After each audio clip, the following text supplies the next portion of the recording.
കന്നഡക ഒത്തില്ലാത്തവർക്ക് തൊഴിലില്ലാതെ ആകുമെന്നാണ് കർണാടകത്തിൽ നിന്ന് വരുന്ന പുതിയ സംഭവ വികാസങ്ങൾ പറഞ്ഞു വെക്കുന്നത്. പ്രാദേശികവാദം ഇന്ത്യയിൽ മാത്രമല്ല, ലോകത്ത് എല്ലായിടത്തും ഉണ്ട്. ഇന്ത്യയിലാണെങ്കിൽ തമിഴ്നാടിന്റെ ശക്തമായ ഭാഷാപരവും സാംസ്കാരികപരവുമായ സത്വം ഉയർത്തിപ്പിടിച്ചിട്ടുള്ള പ്രാദേശികവാദവും, പഞ്ചാബിന്റെ സിഖ് മതത്തിന്റെ സ്വാധീനമുള്ള ചരിത്രപരവും മതപരവുമായ വ്യക്തിത്വം അടിസ്ഥാനമാക്കിയുള്ള പ്രാദേശികവാദവും, പശ്ചിമ ബംഗാളിന്റെ സാംസ്കാരിക അഭിമാനവും ചരിത്രപരമായ സത്വവും, പ്രത്യേകിച്ച് ബംഗാളി ഭാഷയും സാഹിത്യവുമായി ബന്ധപ്പെട്ട പ്രാദേശികവാദവും, സൺ ഓഫ് സോയിൽ വാദം അതായത് മണ്ണിന്റെ മക്കൾ വാദം ഉയർത്തിയിരുന്ന മഹാരാഷ്ട്രയുടെ സാമ്പത്തിക ഘടകങ്ങളും മറാത്തി സംസ്കാരവും ഭാഷയും ഒക്കെയായി ബന്ധപ്പെട്ട അഭിമാനത്തിലൂന്നിയ പ്രാദേശികവാദവും, 2014 പ്രാദേശിക സത്വവും സാമ്പത്തിക ആവലാതികളും പ്രതിഫലിപ്പിച്ച് പ്രത്യേക സംസ്ഥാനം രൂപീകരിക്കുന്നതിന് വേണ്ടിയുള്ള പ്രക്ഷോഭത്തിന് ശേഷം തെലങ്കാന രൂപീകരിച്ചതും ഇതെല്ലാം ഇന്ത്യയുടെ പ്രാദേശികവാദ ഉദാഹരണങ്ങളാണല്ലോ. ഇപ്പോൾ കർണാടകയുടെ പുതിയ സംവരണ ബില്ല് കൂടി പ്രാദേശികവാദത്തിൽ അടിസ്ഥാനമാക്കി പുതിയ കൊടുങ്കാറ്റുകളാണ് അഴിച്ചുവിട്ടുകൊണ്ടിരിക്കുന്നത്. മുന്നിൽ നിറച്ച് കർണാടകക്കാർ, നീലിമയുടെ അനിയൻ കർണാടകക്കാരൻ, ചേട്ടൻ കർണാടകക്കാരൻ, അമ്മ കർണാടകക്കാരി, നീലിമയുടെ അച്ഛൻ കർണാടകക്കാരൻ എന്ന് പറയും പോലെയാണ് കർണാടകയിലെ സ്വകാര്യ സ്ഥാപനങ്ങളിലെ ജോലികളിൽ 70% വരെ കന്നഡികർക്ക് മാത്രം സംവരണം ചെയ്യുവാനുള്ള ബില്ലിന് കോൺഗ്രസ് സർക്കാരിന്റെ അനുമതിയും കിട്ടിയിരിക്കുന്നത്. 100% വരെയായിരുന്നു മനസ്സിലുണ്ടായിരുന്നത്.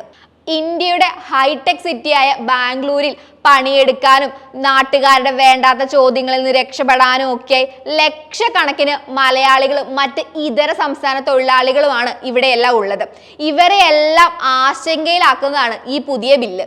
IT കമ്പനികളിലും വ്യാവസായിക ശാലകളിലും ഫാക്ടറികളിലുമൊക്കെ മാനേജ്മെന്റ് തസ്തികകളിലേക്ക് 50%, ഇതര തസ്തികകളിലേക്ക് 70% കർണാടകത്തിൽ ജനിച്ചു വളർന്ന കന്നഡ ഭാഷ അറിയാവുന്ന പ്രാദേശികർക്ക്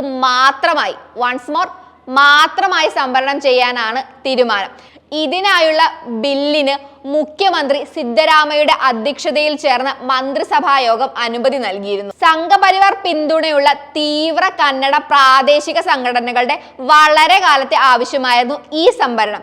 ഇതിനാണ് ഇപ്പോൾ കർണാടക സർക്കാർ ഇത്തരത്തിലൊരു പച്ചക്കൊടി കാട്ടിയിരിക്കുന്നത്. വലിയ വൈവിധ്യം ആവശ്യമില്ലാത്ത CD കാറ്റഗറി ജോലികളിൽ 100% കർണാടകക്കാർക്ക് സംവരണം ഏർപ്പെടുത്തിയെന്ന് ആണ് സിദ്ധരാമയ്യ ആദ്യം കുറിച്ചത്. എങ്കിൽ വിവാദമായതോടെ ഇത് മുക്കിയിരുന്നു എന്നാണ് എല്ലാവരും കരുതിയിരുന്നത്. എന്നാൽ ഇപ്പോൾ അദ്ദേഹം ബില്ലിനെ ഉപേക്ഷിച്ചിട്ടില്ല എന്നാണ് പറയുന്നത്. കർണാടകയിലെ മുഴുവൻ സ്വകാര്യ സ്ഥാപനങ്ങളിലും ഗ്രൂപ്പ് CD വിഭാഗങ്ങളിലെ ജോലികളിൽ കന്നഡക്കാർക്ക് 75 വരെ സംവരണം നടത്താനുള്ള ഈ വിവാദ ഉത്തരവ് ഉപേക്ഷിച്ചിട്ടില്ല എന്നാണ് ഇപ്പോൾ അദ്ദേഹം സൂചന നൽകിയിരിക്കുന്നത്. വിവാദം ആയതുകൊണ്ടും ഇതിലെ പ്രശ്നങ്ങൾ കൊണ്ടൊന്നുമല്ല, ചില ആശയക്കുഴപ്പങ്ങൾ വന്നതുകൊണ്ട് മാത്രമാണ് ബില്ല് തങ്ങൾ തൽക്കാലത്തേക്ക് മരവിപ്പിച്ചിരിക്കുന്നതെന്നാണ് ഇവർ പറയുന്നത്. വിഷയം ഇനി അടുത്ത മന്ത്രിസഭാ യോഗത്തിൽ വീണ്ടും ചർച്ച ചെയ്യുമെന്നാണ് നിയമസഭയിൽ പ്രതിപക്ഷ നേതാവിനോട് സിദ്ധരാമയ്യ പറഞ്ഞിട്ടുള്ളത്. വളരെ കുഞ്ഞു ആശയക്കുഴപ്പം കൊണ്ടാണ് ഇങ്ങനെ ഉണ്ടായത്.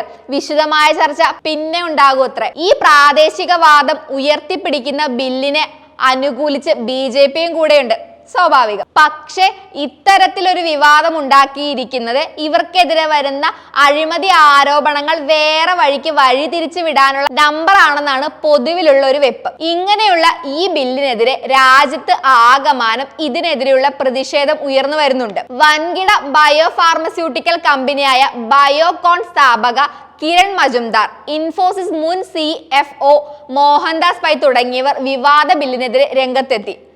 ഇവരെങ്കിലും എത്തിയല്ലോ. ഇങ്ങനെ കർണാടകക്കാർക്ക് മാത്രം ജോലി കൊടുക്കാനുള്ള സ്വജനപക്ഷപാതപരമായ ഈ ബില്ലുമായി മുന്നോട്ട് പോവുകയാണെങ്കിൽ തങ്ങളുടെ പ്രവർത്തനം കർണാടകയ്ക്ക് പുറത്തേക്ക് മാറ്റേണ്ടി വരുമെന്ന് IT കമ്പനിയുടെ ദേശീയ സംഘടന മുന്നറിയിപ്പ് നൽകിയിട്ടുണ്ട്. ഇത് ഇന്നലെയോ ഒന്നുമല്ല ഈ കർണാടകക്കാർ മലയാളികൾക്കെതിരെ ഇങ്ങനെയൊക്കെ ചെയ്യുന്നത്. കൊറോണ സമയത്ത് ആശുപത്രിയിൽ പോകാൻ അനുവദിക്കാതെ ബോർഡർ അടച്ചിടുക, ഇവിടുന്ന് ചെല്ലുന്ന ടൂറിസ്റ്റ് ബസ്സുകളിൽ നിന്ന് അതും ഇതുമൊക്കെ പറഞ്ഞ് കൂടുതൽ പൈസ വാങ്ങുക, കേരള രജിസ്ട്രേഷൻ വണ്ടി കാണുമ്പോൾ എന്തെങ്കിലുമൊക്കെ പറഞ്ഞ് ഫൈൻ ഈടാക്കുക, ഇങ്ങനെയൊക്കെ മുൻപും കാണിച്ചിട്ടുണ്ട്.